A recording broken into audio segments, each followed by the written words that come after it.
गया खरी हो हमर यार मनावा तो एक बेर बात कर लगे हो गया खरी हो हमर यार मनावा तो एक बेर बात कर लगे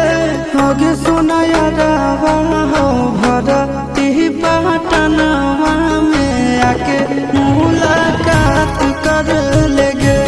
आगे सुना यारवा हो भरती पटनवा में आके मुलाकात कर लेगे आगे चली जाइबौ छोड़ी के दुनिया विदाई अपने हाथ कर लेगे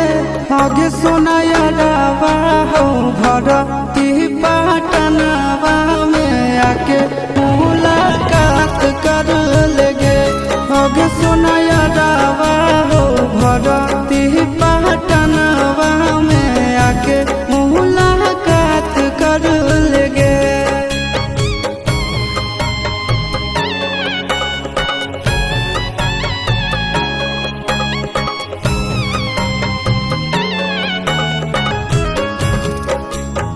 मोरे घर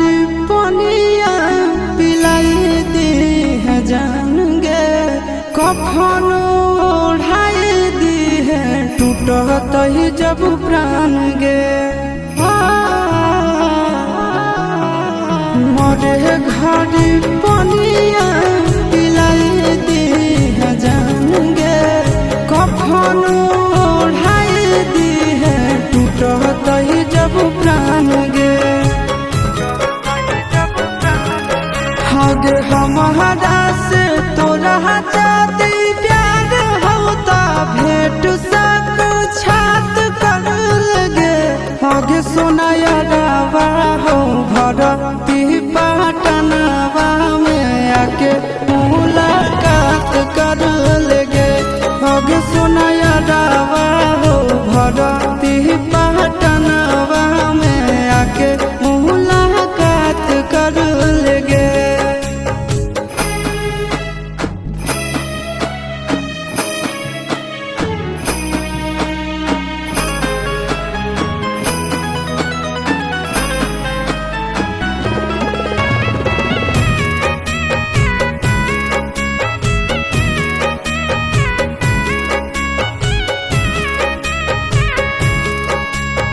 डॉक्टर जवाब दिलकै बुलावा